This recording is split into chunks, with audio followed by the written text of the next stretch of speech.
Hello, everyone, and welcome back to another daily devotion. I'm Pastor Roy here at Woodlawn Christian Church in Lake City, Iowa, and we are working our way through the Gospel of Matthew. We're in the 23rd chapter. Today, we're just going to look at two verses, verse 23 and 24. And first of all, I'll tell you if this video looks a little different, it's because I had to get a new phone. And so I'm recording this on my phone, as I always do. But this is a new phone. It's a much newer phone than what I had. I had a quite an old phone. I liked my old phone, but it kind of decided to give up the ghost, as they say. And it was pitching me fits for the last week or so, and I had to go down and get a new one. So hopefully this looks better, crisper, more lifelike, maybe even.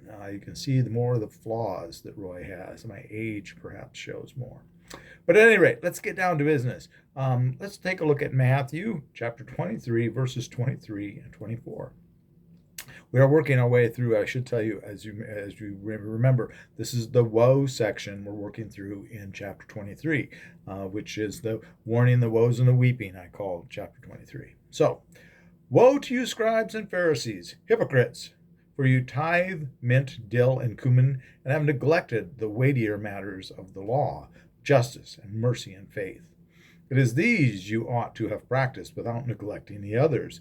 You blind guides, you strain out a gnat, but swallow a camel. Okay, and what he's getting at here is something that we are very guilty of today, I think. Think about the things we argue about and we fight about as a church. We fight about the silliest, most minute, inane things. My mentor and good friend Bob Moby always used to say that the number one thing that splits churches is the color of the new carpet, and the second thing is the type of music that you sing. Um, Music is a little more understandable than the color of the new carpet, but he's right. Both of these things are minute things. When you really think of what is our mission, what are we here to do?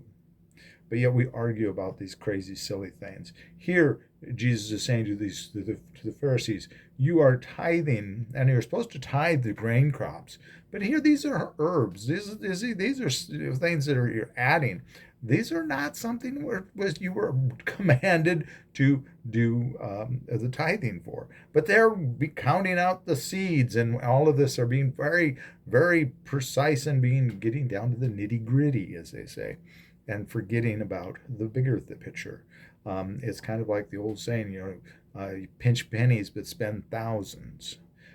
Used to criticize businesses for that, criticize people for that too. Pinch pennies, you're little tiny, you're worried about the little things in life, but you don't focus on the big things. You're not focusing on justice, mercy, and faith.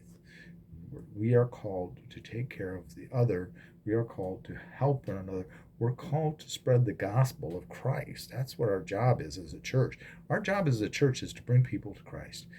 But we focus on these other things. And sometimes the reason for that is because we want to focus on things that are a little bit less messy, a little easier to grasp, things that we can deal with that way. We don't want to deal with the weighty things because they're weighty. They're messy, perhaps. People are messy, and dealing with people is a messy thing. And so this is what Jesus is accusing them of. You strain out a gnat, but you swallow a camel. You're focusing on the small things, and the big things are getting away from you. So it's a very condemning two verses. Again, two verses, very short video today, devotion, but it's a condemning one. We are guilty of this. We are all guilty of this as a church. And I'm afraid we probably will always be guilty of it because I don't see it changing. I'd love to see it change. But I know that when you do try to focus on some things, you end up getting pushback because people don't want to deal with the tough stuff. We just want to worry about the carpet and the color of the kitchen, the color of the counter in the kitchen. I've seen some big fights over the color of the counter for the remodeling of the kitchen. Who cares what color the counter is in a remodeled kitchen? That's what the answer should be. That's a tool to accomplish what we're supposed to be doing. That's not something that we need to get into a fight about and split a church and have somebody get upset and leave the fellowship.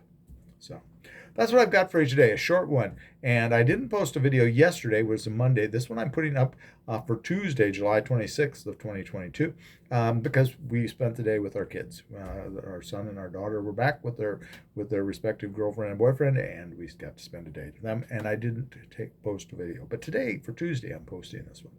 All right, with that, I'm going to let you go. Have a blessed day, and please, please, please be a blessing to someone today. All right, bye-bye.